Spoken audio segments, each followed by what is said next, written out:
This video today is going to be about saving images for the web.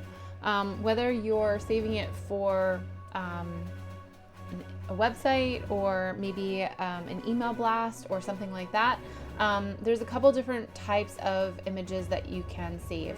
But I'm specifically going to focus on PNGs and how you can save them with a transparent background. When you're working in programs like Adobe Illustrator or Photoshop, even InDesign, it can be really helpful to be able to make images in those programs and then save them with a transparent background, so that when you put them onto the web, not only are they clear and have the correct resolution, but also you can put them on any background. So that's really helpful. So for this, I'm going to be focusing on working with Mailchimp and WordPress. So if we go to, first I want to talk about when you're working in either of these formats. A lot of times your imagery, they'll tell you exactly the dimensions of the image in the website. And so here you can see I've kind of started a new page in WordPress. I'm using block editing. And if you actually select the image, when you go over here to edit it with the block, you'll see down here that it actually shows you the image dimensions, which is 750 pixels by 936 pixels. So this makes it really easy for us to replace that image, because it means that we can go into Photoshop, we can make an image exactly that size, and then we can use that to kind of create whatever it is that we want to create. So I'm going to kind of show this with a basic background where I'm just going to actually paint in Photoshop with these sizes. So 750 by 936.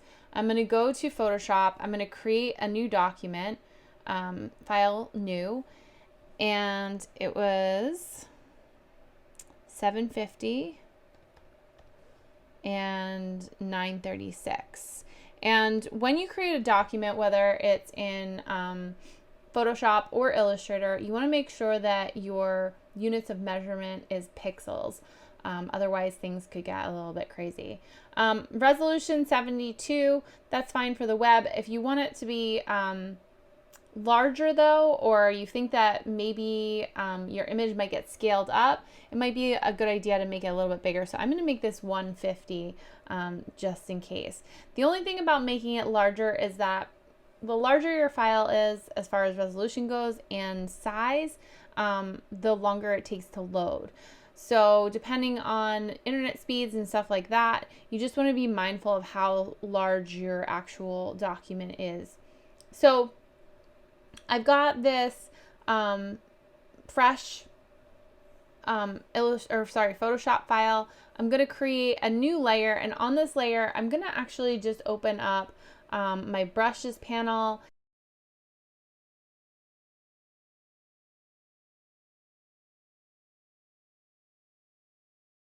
So I'm going to do a little spattering in the middle. Let's try changing the color.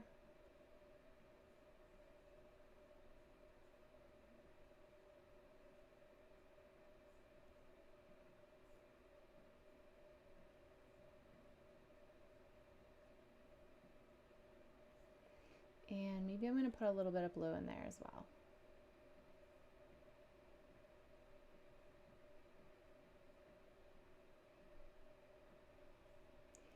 Okay, so right now, this is all the imagery that I want to add. And maybe I would want to put text or something like that over this. But for right now, I kind of just want to show you how we can put this into a website with a transparent background. So right now we don't have a transparent background because we've got this background layer that's white. We can either choose to hide it, or you can also just delete it.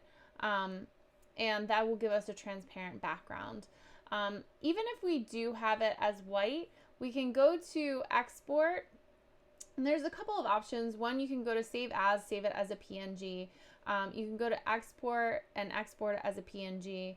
You can also go to export as and choose PNG. We're going to do a quick export as a PNG, and I'm going to name it here. I'm just going to say blue and gold spatter.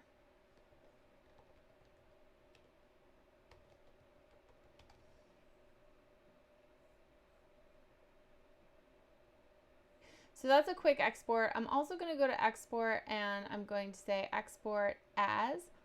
This gives me a little bit more control over my document. So again, we've got that width and the height, scale at 100%. You'll notice that there's a little checkbox here for transparency. We want to keep that because you'll notice if I uncheck it, my background becomes white. Okay. The reason that we want to use a PNG is so that we can get a transparent background. If you compress it as a JPEG, you will not have access to that transparent background. PNG is really great if you're working with vectors. It's really great if you're working with type, and it's also really good if you want a transparent background when you're working with Photoshop images. I think generally PNG is going to be a better file type when you're saving it because it's going to be clear and more crisp. However, it does have a longer loading time. So if that's something that is a concern, then you might want to use a JPEG file. So you can't get the JPEG, you can't get a transparent background with a JPEG. I'm going to hit export here. This one I'm going to call the same thing, but I'm going to say blue and yellow just so that I can differentiate.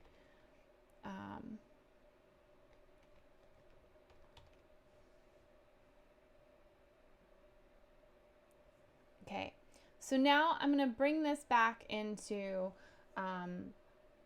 WordPress. And so for this, I am going to replace, and I'm going to say select image, and I'm going to take myself to the media library. And you can see that I've done a couple other ones here, but I'm going to go to where it says add new. Here's my blue and gold splatter. I could use that one, which was the quick export. I'm going to hit open and I'm going to hit insert. So here you might not be able to see how this looks on a colored background, but I'm also going to bring it into Mailchimp. So Mailchimp is another templated email blast interface, and basically you can insert different blocks of content. So for this, I'm going to just add an image block here, and I'm going to drop my image in. So I'm going to browse. Again, I have to upload it. So here are some other images that I've created. Blue and gold splatter. I'm going to hit open for this. There's that color. Now for this one, we've got, I'm going to uncheck save and close here. And I'm going to go to style, and this is technically part of the header. So I'm going to add a background color to this. I'm just going to paste a hex code in here. So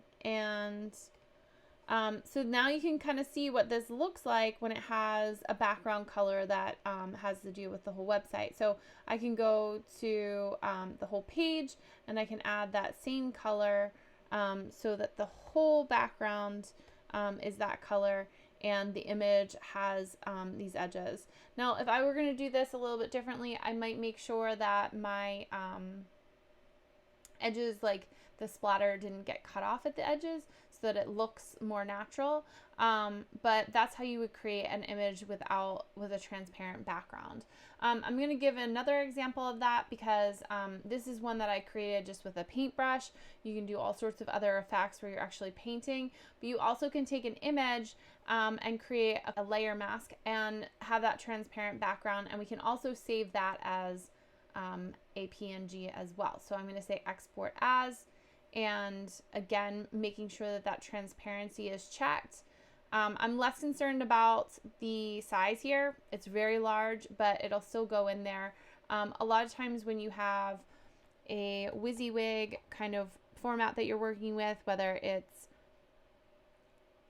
WordPress or whether it's Mailchimp, they will help you to resize the files correctly automatically. Okay, so let's go back into the Mailchimp here, and I'm going to replace this image. So I'm just going to select here. I'm going to go to replace, And I'm going to upload that dragonfly.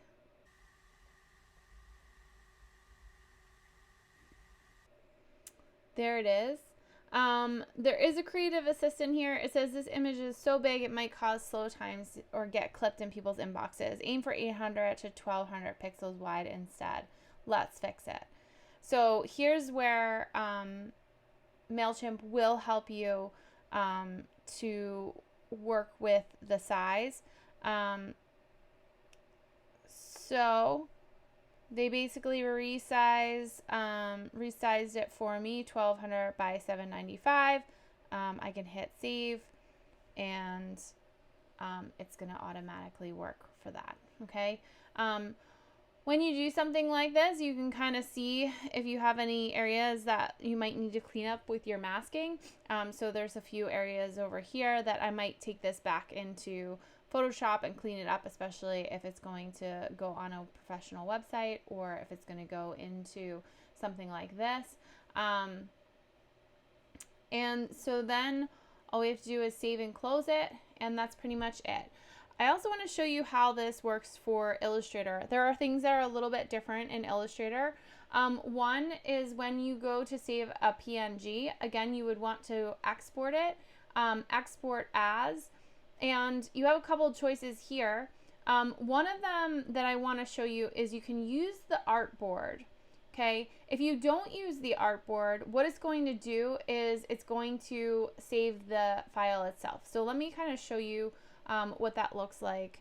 I'm just going to say logo here. And I'm going to export this without the artboard. I'm going to go to where it says background color, and I'm going to say transparent, and I'm going to hit OK.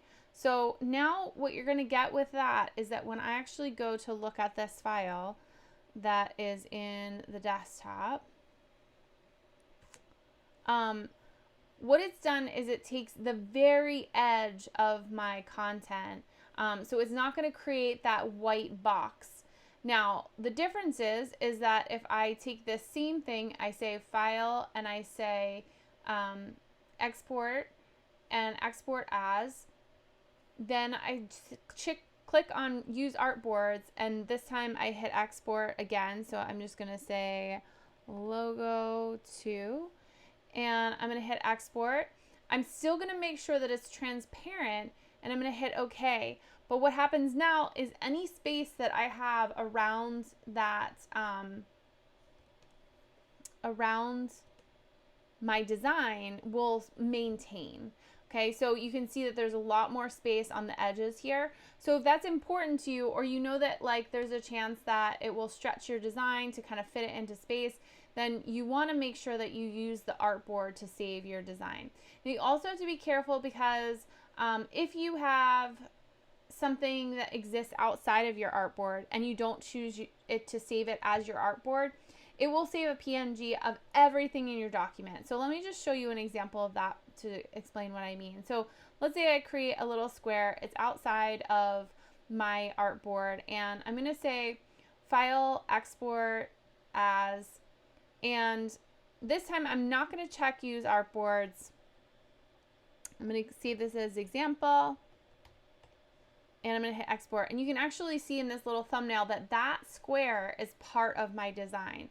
So you have to be very specific. If you aren't going to save something as an artboard when you're exporting a PNG from Illustrator, you want to make sure that you select the items only that you want to save as a PNG and save it that way. If you save it, if I do this same thing, let's say I hit cancel, and this time I say export as, and I choose use artboards and I hit export, you can see that that black box is not part of that.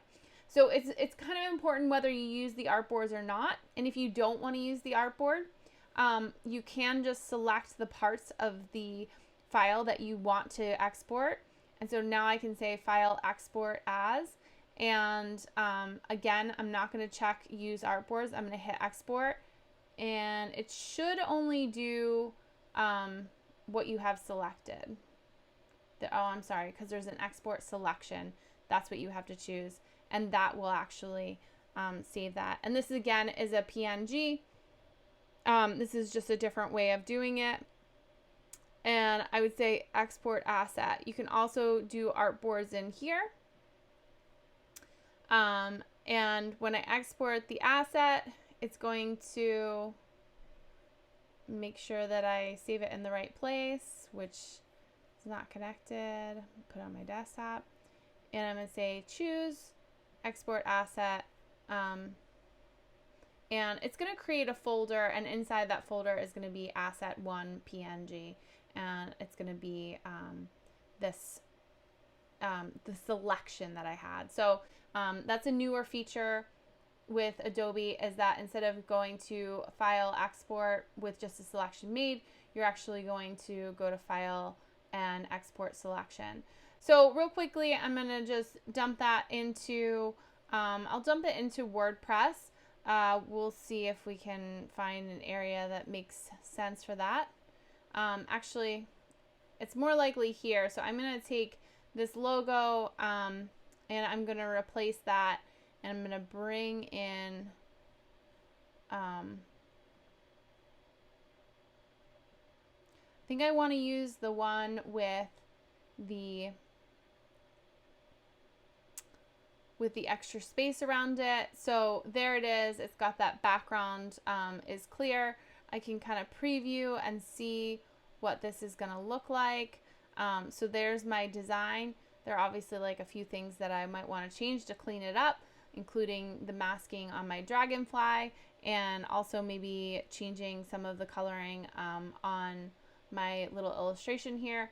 But essentially, when you're working with text especially, saving it as a PNG is going to be the best option. So I hope this helps you to get your files correct when you're putting it into a website or email blast or some other online scenario. Also, if you're uploading artwork to a crowdsourced situation, always be mindful of what the measurements that they tell you to upload at. So again, I've got this file being a little bit too large, and they're gonna help me fix it. But I also can always go back into Illustrator or Photoshop and change the actual dimensions of that. So in Illustrator, I can go to Edit Artboards and change the pixel size so that it comes out a little bit smaller. Okay, hope that helps. Hope to see you again for the next tutorial. La la la la la la la la la. Do me a favor. Like, follow, and subscribe.